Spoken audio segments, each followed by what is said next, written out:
今、ヨーロッパで何が起こっているのか、なぜスロバキアは国を挙げての一斉のコロナ検査を実施したのか、それによっての結果はどうだったのか、効果はどうだったのか。こんにちは、すみやきです。今日は世界初でスロバキアが国を挙げて一斉にコロナの検査をするという、そういった話が入ってきたので、そのお話をさせていただきます。日本もコロナが少し広まってきてますが、これからの日本の動向を見ていく上でも、世界の動向を見ていく上でも参考になると思うので、ぜひ最後まで見ていただければと思います。まずスロバキアという国なんですが、どういう国かというと、こちらに地図を出しますね。この場所にあるのがスロバキアという国なんですが、この国の大きさですが、東北地方の福島を除いたぐらいの大きさです。人口は兵庫県と同じぐらいの人口で550万人くらいが暮らしています。スロバキアといってもピンとこないところもあるかもしれないんですが、昔でいうチェコスロバキア、これが1989年に分離したんですね。そしてチェコとスロバキアというこの2つの国になって、その一方の国、これがスロバキアという国になります。このスロバキアなんですが、2月あたり、また3月の初旬あたりは1人も感染者が出ていないんですね。ただ3月6日にまず1人目が発見されるんですね。それとともに迅速に行動がされて、街は封鎖されて、学校も休み、公共機関の車両とか停留所も防護服を着た人たちが消毒して、そういうようなことが行われたんですね。でそれから5日後の3月の11日なんですが、 WHO はパンデミックを宣言するわけなんです。それと同時にスロバキアは緊急事態宣言を発令します。まず医療関係者なんですが、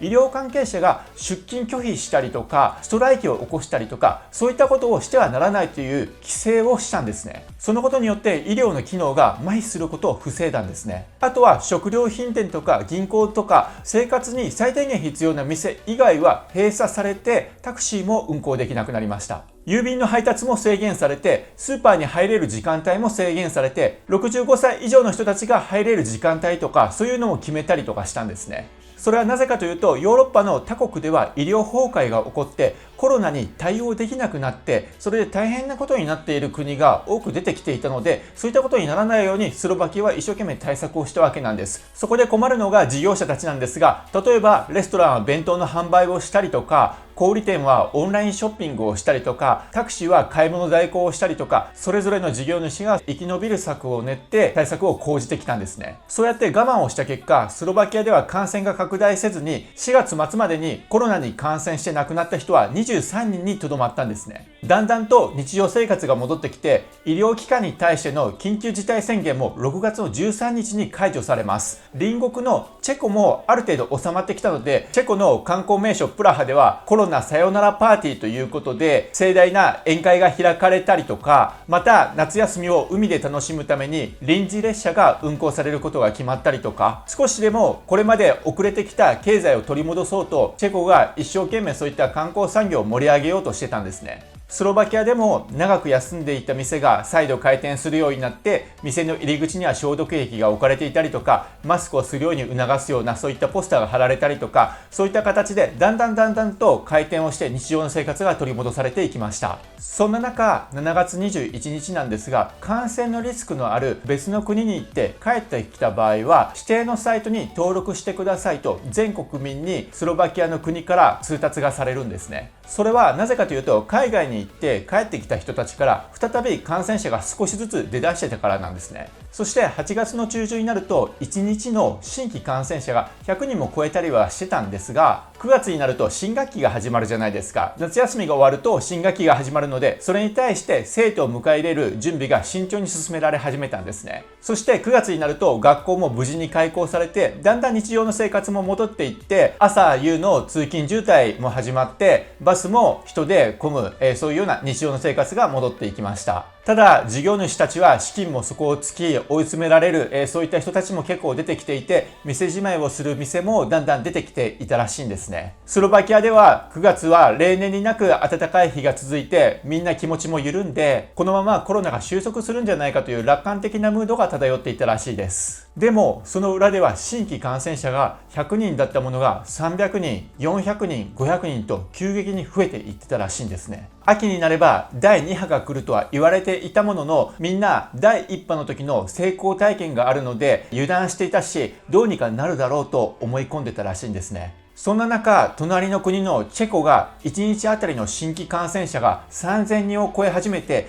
医療崩壊するのは時間の問題だと言われ始めます。そして10月1日なんですが、スロバキアで2度目の緊急事態宣言が発令されます。しかし3月のような緊張感はもうなくて、交通量もほとんど変わらないし、3月の時は合言葉だったステイホームという言葉も聞かれなくなってたらしいんですね。誰もがもううんざりしていて、もう休むことはできない。年内には半分のホテルやレストランが廃業するとも言われていたし、政府に対しての不満が募ってデモが起こったりもしているような状況でした。国としてもロックダウンは避けたいというところがあって、3週間ロックダウンした時の経済損失は20億ユーロとも言われて、それをなんとか回避したいと国も考えていました。そんな中、10月17日、スロバキアの首相は全国一斉にコロナ検査をすることを発表しました。目的は単純に誰が感染しているのか、誰が感染していないのか、それを明確にして対策することにより、コロナを封じ込めた最初の国になること、それを目的としてました。10月1日に緊急事態宣言がされてからわずか3週間後に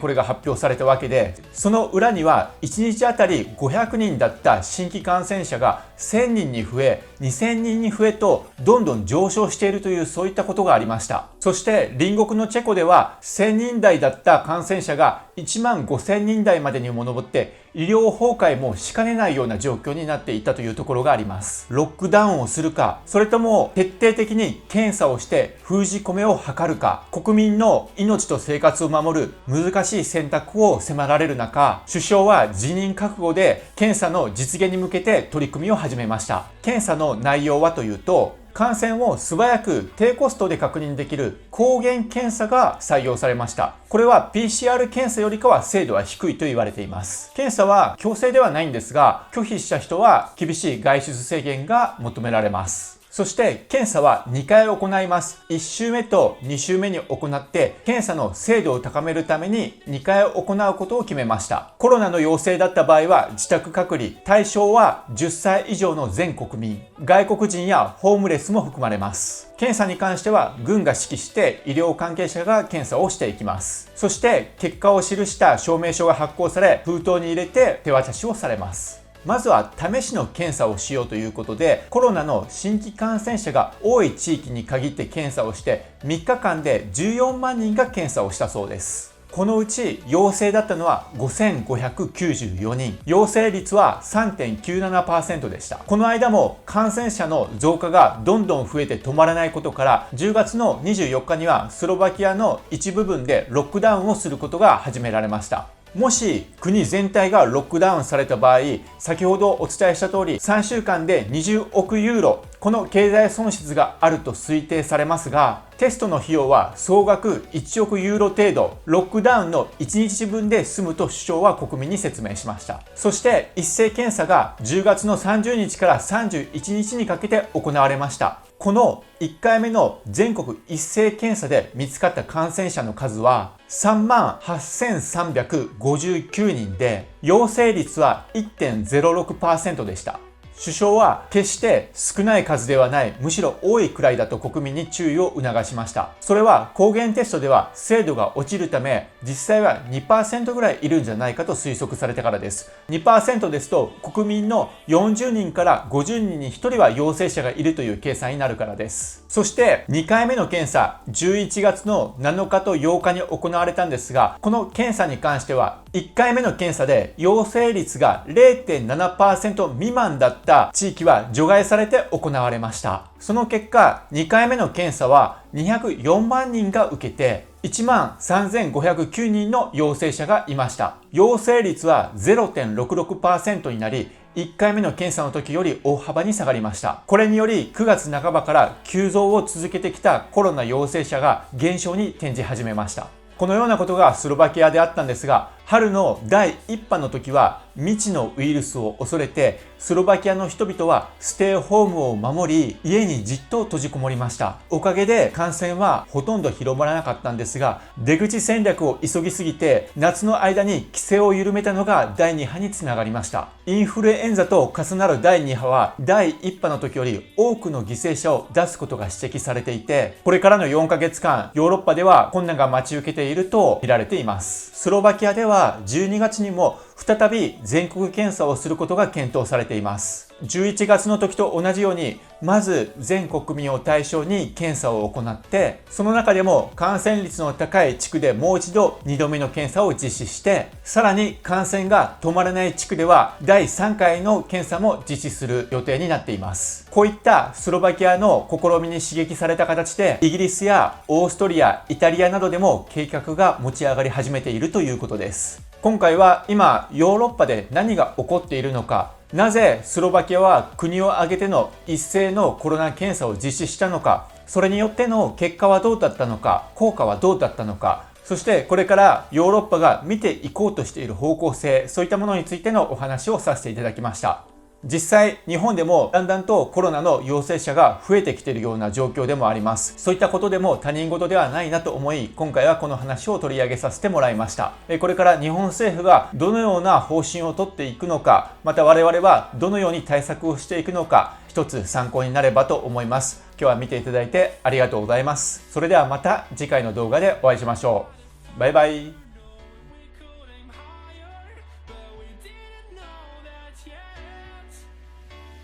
So if you want something to hold on to, gotta find it first.